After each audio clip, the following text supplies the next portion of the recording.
Hello friends, నేను రాజు వీర్రం. ఆంధ్రప్రదేశ్ రాజకీయాల్లో Janasena, BJP, Telugu Desam party కలిసే వెళ్తాయి. ఇది పక్కా, ఇది పర్ఫెక్ట్ న్యూస్. ఎందుకంటే నేను ఇవాళ కొత్త కాదు, దాదాపు నేను సంవత్సరాల కాలంగా చెప్తా ఉన్నాను. పవన్ కళ్యాణ్ గారు బీజేపీని కలుపుకొని వెళ్తారు. బీజేపీ పవన్ కళ్యాణ్తోనే ట్రావెల్ అవుతూ తెలుగుదేశం పార్టీతో అలయన్స్లో ఉంటుంది.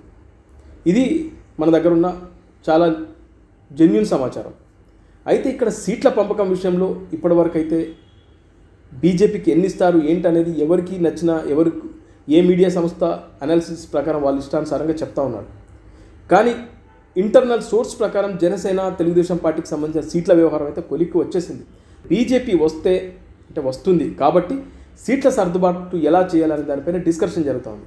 ముఖ్యంగా నిన్న అమిత్ షా గారు చంద్రబాబు నాయుడు గారు కలిసిన తర్వాత మన తెలుగు మీడియాలో, అంటే తెలుగుదేశం పార్టీ అనుకూల మీడియాలో ఒకలాంటి కథనాలు, అలాగే తెలుగుదేశం పార్టీకి వ్యతిరేకంగా ఉండే మీడియా సంస్థలు మరొక రకమైన కథనాలు వేస్తున్నారు. ఇది కామన్. ఎందుకంటే ఇవాళ తెలుగుదేశం పార్టీ అధినేత చంద్రబాబు నాయుడు గారిని అమిత్ షా గారు పిలిపించారు. ఆయనే రమ్మన్నారు, ఈయన వెళ్ళారు. ఇది కరెక్ట్. కానీ తెలుగుదేశం పార్టీకి వ్యతిరేకంగా ఉండే మీడియా సంస్థలు మాత్రం అమిత్ షా గారిని బతిమలాడుకొని చంద్రబాబు నాయుడు గారు అపాయింట్మెంట్ తీసుకున్నారని కథనాలు ఇస్తారు. ఇది కామన్, ఎందుకంటే వాళ్ళకు అనుకూలంగా ఉండాలి కాబట్టి. వాస్తవానికి ఏంటంటే అమిత్ షా గారే చంద్రబాబు నాయుడు గారిని పిలిచారు. ఏంటి దీనిపైన ఒక క్లారిటీ తీసుకుందాం, మరి అలయన్స్ వెళ్దాం అనుకున్నప్పుడు ఏంటి అనే దానిపైన ఒక క్లారిటీ తీసుకునే ఉద్దేశంతో పిలిచారు. నిన్న ఆయన వెళ్ళిన తర్వాత కొన్ని ఫోటోలు కూడా సర్క్యులేట్ అయ్యి కాళ్ళు మొక్కుతున్నట్టు. అది ఫేక్, అది కాళ్ళు మొక్కేది కాదు. అది మర్యాదపూర్వకంగా కలుసుకున్నారు. ఆంధ్రప్రదేశ్ పాలిటిక్స్ గురించి డిస్కషన్ జరిగింది అనేది బీజేపీకి సంబంధించిన చాలా కీలకమైన వ్యక్తుల దగ్గర నుంచి బయటకు వచ్చిన సమాచారం. సో మొత్తానికి ఇక్కడ సీట్ల సర్దుబాటు విషయం పైన ఒక డిస్కషన్ అయితే 100% జరిగింది. అందుకోసమే ఆయనను పిలిచారు.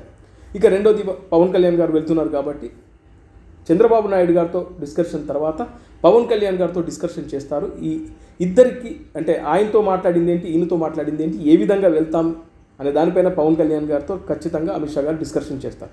చేసిన తర్వాత మళ్ళీ నడ్డా గారితో, అలాగే కొంతమంది కేంద్ర పెద్దలతో పవన్ కళ్యాణ్ గారు డిస్కషన్ చేయబోతున్నారు. ఇదంతా అయిపోయిన తర్వాత ఫైనల్గా అతి త్వరలోనే ఈ మూడు పార్టీలకు సంబంధించిన ఒక కీలకమైన ప్రకటన అయితే వస్తుంది. ఏది ఏమైనా కేంద్రం నుంచి గ్రీన్ సిగ్నలే వస్తుంది, పాజిటివ్గానే ఉంటుంది.